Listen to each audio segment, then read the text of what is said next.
Open by talking about how popular the president's agenda is as reflected in these bills, prescription drugs and child care and climate change. If the president's agenda is so popular with the American people, why can't he find the votes to get it through Congress? And why hasn't he rallied public support, really, to get this done? Well, I would say first, if public support is right around 80% for most of the initiatives, then public support has been rallied. Okay, As it relates to the politics of Washington, which sometimes the zip code we're all living in here operates disconnected from where the American public is. I think we can all evaluate that, or seen that happen over time. I noted that because it's important for people to understand this is what the American people want. Roads, rails, bridges, they are not Republican or Democratic. They are initiatives, they are improvements the American people want. People want improvements to childcare. They want their costs cut. They want the tax system more fair. So our zip code here is sometimes a little out of whack with what the public wants. That's why I noted those pieces. I would also say, though, that what we're trying to do is hard.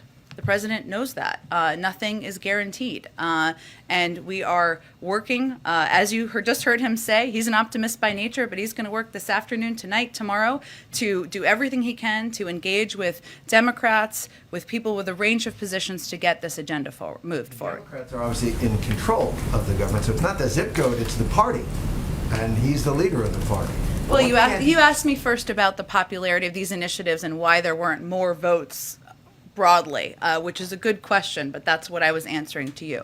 Look, I would again say that what we know is among Democrats, there is broad agreement about the need to cut costs for childcare, the need to invest in roads and rails and bridges, make us more competitive, make our tax system more fair, address the climate crisis. There are disagreements around what the size of this package looks like. We understand that. That's what the discussion is in part about.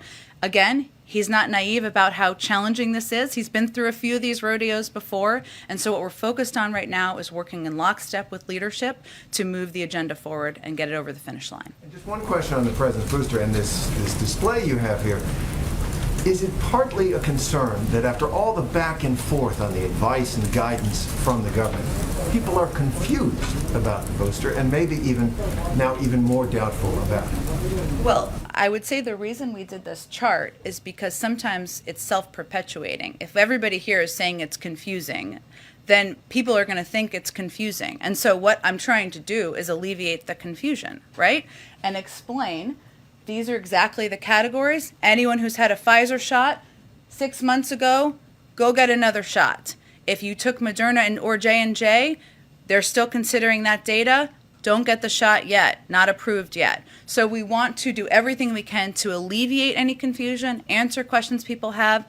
President went and got his shot, his booster shot on camera to make clear it's safe, it's effective, it's something you should do if you're in one of these categories.